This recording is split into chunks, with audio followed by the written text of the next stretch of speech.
ipaliwanag? Bakit ka nasangkot sa ganitong gulo? Cruz, suspect ka.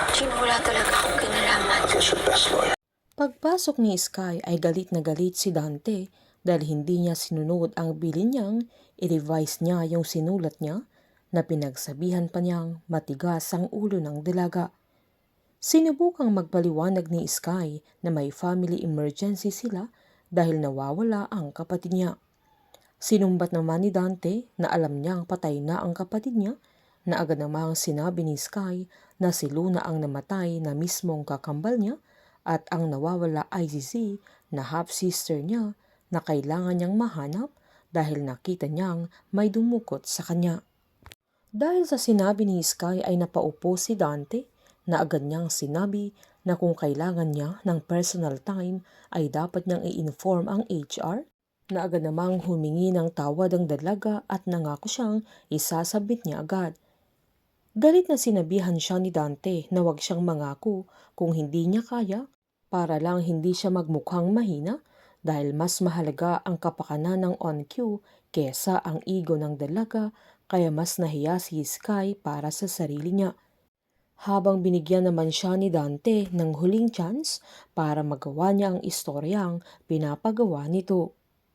Paglabas ni Sky mula sa opisina ni Dante ay nakaabang na sila Wesley at Nikki na nagpanggap silang concern sila sa dalaga. Giniit ni Wesley na wag na lang niyang pansinin kung anong sinabi ng boss nila.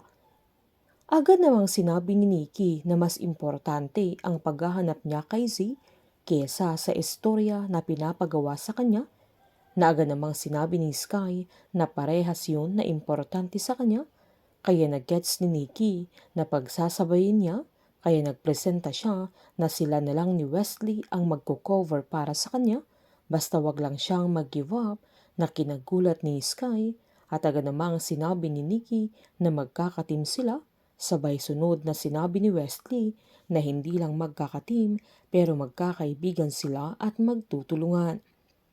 Giniit ni Nikki na magtiwala lang si Sky sa kanila, sabay tinanong niya kung nawala yung phone nito dahil hindi siya makontak. Bumili ng bagong cellphone si Sky na yun ang gagamitin niya sa mga social media apps, pang-text at pang-email niya na sinaad niya kay Tim noong nagkita sila, na sisiguraduhin niyang sila lang ang makakaalam na may bago siyang phone na gagamitin at gagamitin din niya ito dahil alam niyang doon siya iti-text ni C at para matrap na din niya kung sino ang mga totoong hacker. Nagpalusot si Sky sa dalawa na sinabi nitong low-watt yung cellphone niya at hindi na niya na-charge dahil sa sobrang pagod niya, na agad namang hinawakan ni Wesley yung balikat niya at sinabing kailangan ding magpahinga ng dalaga. Umangal si Nikki sa ginawa ni Wesley na giniit niyang nagpapakyut pa ang binata at nasa office sila na wala sila sa park, na inappropriate ang ginawa nito kaya bumalik na din si Sky sa working table niya.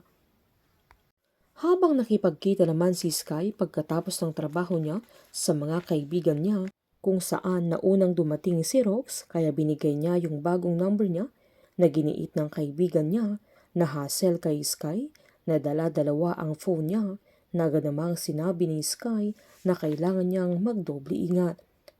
Nang dumating ang ibang mga kaibigan nila ay pinag-usapan nila ang kasal nila Sanya at Kenji, na sinaad ni Sanya na si Sky ang maid of honor niya pero hindi tinanggap ng dalaga dahil baka hindi siya makapag-focus bilang maid of honor dahil patong-patong ang mga problema niya, lalo't hindi pa nahahanap si C, na agad namang naintindihan ng mga kaibigan niya. Sakto namang nilabas niya yung dating cellphone niya at laking gulat niya nang tumambad na naman sa account niya ang video ni C, kaya agad namang tinignan ng mga kaibigan niya. Magba-viral na naman si Sky dahil siya ang magiging suspect sa pagkidnap kay C at madadamay pati ang on-cue, kaya kinausap siya nila Dante at Amanda na kailangan niyang ipaliwanag na bakit siya nasasangkot sa kidnapping at mismong kapatid pa niya. Painit ng painit ang mga tagpo, sabay-sabay po nating subaybayan ang advance episode ng High Street dito po sa aking channel.